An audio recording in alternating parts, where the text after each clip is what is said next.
मेरा नाम रश्मि है और मैं शाजापुर की रहने वाली हूँ। यह कहानी मेरी छोटी बहन हर्षिता की है। मैं गरीब परिवार से हूँ। गरीबी के कारण ज़्यादा पढ़ाई भी ना कर सकी। मैं कंपनी में जॉब करती हूँ। घर के हालात को देखते हुए मेरी बहन हर्षिता ने भी काम करने के लिए कहा। जिस कंपनी में मैं काम करती हूँ वहाँ भी कोई वैकेंसी नहीं थी, यानी कि वहाँ पर कोई भी जगह खाली नहीं थी ताकि मैं अपनी बहन को उस जॉब पर लगवा सकूं, अपनी ही कंपनी में अपने ही साथ। एक दिन पड़ोस वाली आंटी ने मेरी बहन से कहा कि बेटा हर्षिता तू कल मेरे साथ चलना, मेरी कंपनी में अभी वैकेंसी है, जगह खाली है। तो मेरी बहन हर्षिता ने कहा ठीक है आंटी, मैं कल आपके साथ चलूंगी। वैसे ही मुझे जॉब की बहुत ज़्यादा नीड है, बहुत ज़्यादा ज़रूरत है मुझे जॉब करने की, क्योंकि हमारे घर के हालात इतने अच्छे नहीं थे कि हम दोनों बहनें बैठकर खा सकती और बैठकर पढ़ सकती। इसलिए हम दोनों ने जॉब करने की ठान रखी थी।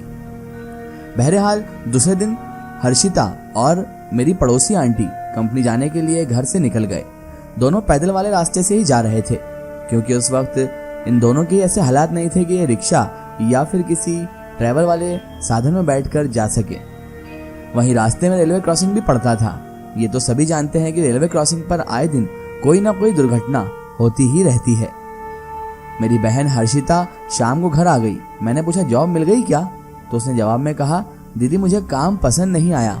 मैंने कहा कोई बात नहीं बेटा, अगर काम पसंद नहीं आया तो रहने दो, कोई दबाव नहीं है तुम्हारे ऊपर। अच्छा काम मिले तो कर लेना, वरना कोई बात नहीं। तुम्हारी दीदी अभी इतनी भी कमजोर नहीं है कि तुम्हारे को जॉब बिना भेजे घर में ना बिठा सके, यानी कि तुम्हें जॉब पर बिना भेजे मैं खिला ना सकूं। ऐसा भी नहीं है बेटा, तुम्हें जब जॉब अच्छी लगे जब करना, अभी तुम्हारी दीदी जिंदा है, फिक्र मत करो तुम। फिर हम दोनों बहनें सो गए। रात को हर्षिता की तबीयत अचानक से खराब हो गई। उसका शरीर बुखार से तप रहा था। मैंने हाथों हाथ टॉर्च ढूंढी और उसके लिए दूसरे कमरे से दवाई लेके आई और उसे जगाने लगी।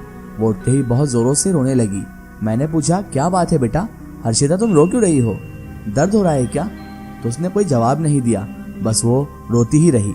मैंने फिर पूछा क्या हुआ तुझे? अब भी उसने कोई जवाब नहीं दिया, लगातार रोए ही जा रही थी। मैं पूछ पूछ के परेशान हो गई थी कि हर्षिता तुझे क्या हुआ, क्यों रो रही है, क्या कहीं तकलीफ हो रही है, दर्द हो रहा है, क्या हो रहा है तुझे? लेकिन वो थी जो कुछ जवाब देने को राजी नहीं थी। अब मुझे भी चिंता होने लगी कि ना ये कुछ बोल रही है और ना दवाई ले रही है, बस रोए जा रही है। आखिर इसको हुआ क्या है? इसको ऐसी कौन सी परेशानी आ गई कि ये कुछ बोल ही नहीं रही है, ना ही बता रही है और रोए जा रही है। मैं बहुत परेशान हो चुकी थी। अपनी बहन की हालत देखकर मैं बहुत ज़्यादा टेंशन में आ गई थी कि आखिर मेरी बहन को एक दिन में क्या हो गया कि ये इतना रो रही है, ना कुछ बोल रही है, ना जवाब दे रही है मेरी बात का। जैसे तैसे भगवान भगवान का नाम लेकर मैंने वो रात गुजारी और कोशिश यही की कि किसी तरह उसको चुप करा सकूं, लेकिन वो ना चुप हुई। जैसे तैसे वो रात तो गुजर गई। सुबह हुई तो मम्मी चाय लेकर हमारे कमरे में आई तो मैं उनको सोती दिखी।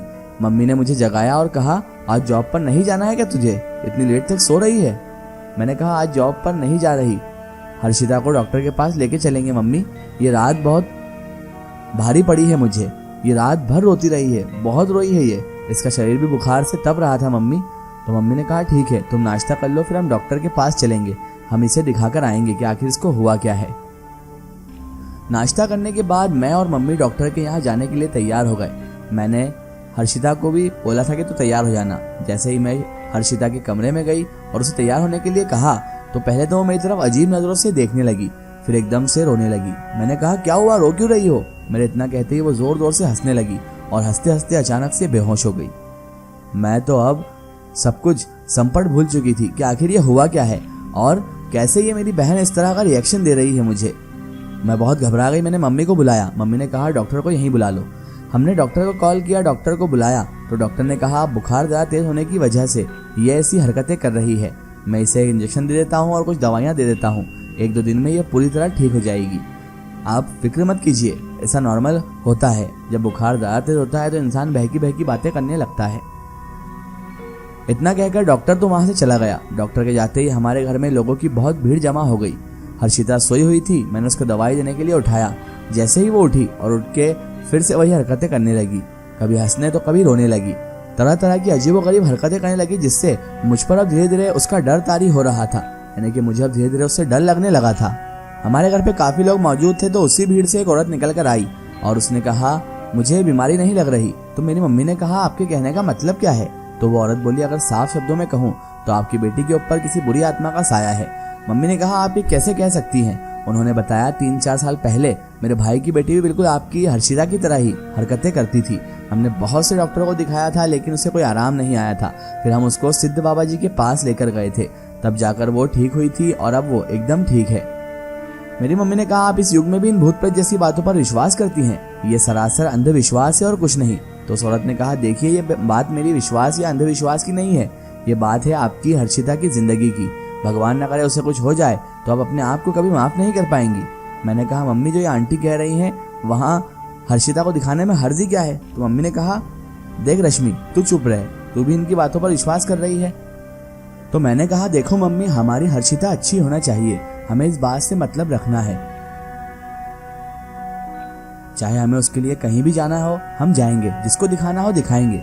मम्मी ने आखिरकार मेरी बात मान ली और उस औरत से कहा आपके भाई की बेटी को आपने कहाँ दिखाया था, हमें भी वहां ले चलिए। उन आंटी ने कहा आप मेरे साथ चलो, मैं आपको लेकर चलती हूँ। मैं मम्मी पापा और आंटी हर्षिता को लेकर उस गांव में पहुंचे जहां वो बाबा रहते थे।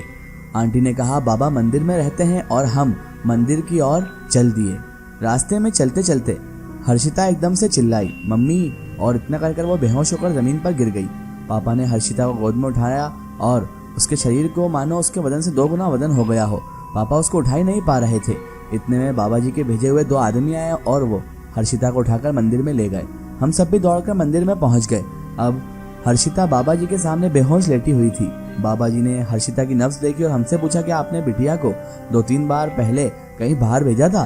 तो हमने बताया कि और तो कहीं नहीं, बस काम के सिलसिले में एक आंटी के साथ भेजा था। बाबा ने कहा आप लोग चिंता मत करिए, बिटिया ठीक हो जाएगी, और एक काला धागा दिया और कहा इसको बिटिया के गले में बांध देना और जब तक पूरी तरह ठीक ना हो जाए इसे गले से उतारना मत। हमने वो धागा हर्षिता के गले में बांध दिया। धागा बांधते ही वो होश में आ गई और कहने लगी मुझे घर जाना है। फिर हम सब लोग उसको लेकर घर आ गए। अब जो मैं आपको बताने जा रही हूँ उसे सुनकर आप हैरान रह जाएंगे या फिर यकीन ही नहीं करेंगे। हम लोगों में से कोई ना कोई हर्षिता के पास रहता, ज्यादातर मैं ही रहा करती थी। अगर थोड़ी देर के लिए भी हर्षिता के पास से उठ जाती तो वो जोर से चीखती चिल्लाती और बेहोश हो जाती। जब हम उसके पास जाते तो उसके गले में धागा नहीं होता था। उस धागे को हम लोग ढूंढ कर उसको पहनाते और उसे होश आ जाता। कई दिनों तक धागा अपने आप ऐसे ही गले से निकल जाता। एक दिन मैंने मम्मी से कहा मम्मी हर्षिता के गले का धागा रोज अपने आप निकल जाता है, क्यों ना इसमें और गांठें लगाकर इसे इतना छोटा कर दे कि फिर गले से नहीं निकल पाए वो।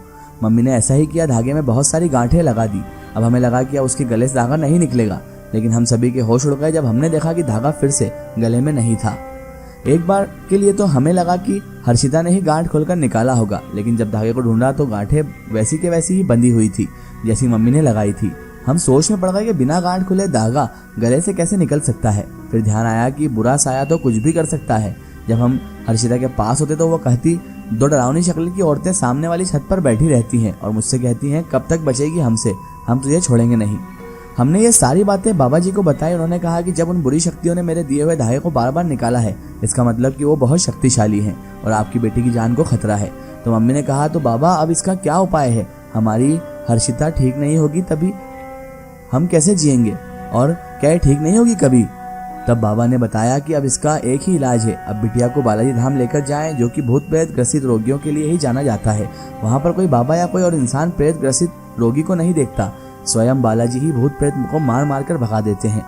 बाबा के कहने पर हम हर्षिता को बालाजी लेकर गए। वहां लंबी लंबी कतारें लगी थी। हम सब उस कतार में खड़े हो गए। अचानक से न जाने हर्षिता को क्या हुआ कि वो मंदिर की तरफ दौड़ पड़ी। उसके पीछे हम भी दौड़ने लगे। जैसे हम उसके पीछे दौड़ रहे थे तभी रास्ते में हमें एक व्यक्ति मिला और उसने कहा उसके पीछे आप लोग मत दौड़िए, समझ लीजिए आपकी बेटी अब ठीक हो गई। बालाजी जाने के बाद हर्षिता ठीक हुई और अब वो एकदम ठीक है और एक बहुत अच्छी कंपनी में उसे जॉब भी मिल गई। एक बार को तो मुझे ये लगा था कि हमारी हर्षिता अब ठीक नहीं हो पाएगी, लेकिन मैं ये भूल गई थी कि इस दुनिया में हर समस्या का कोई ना कोई हल जरूर है।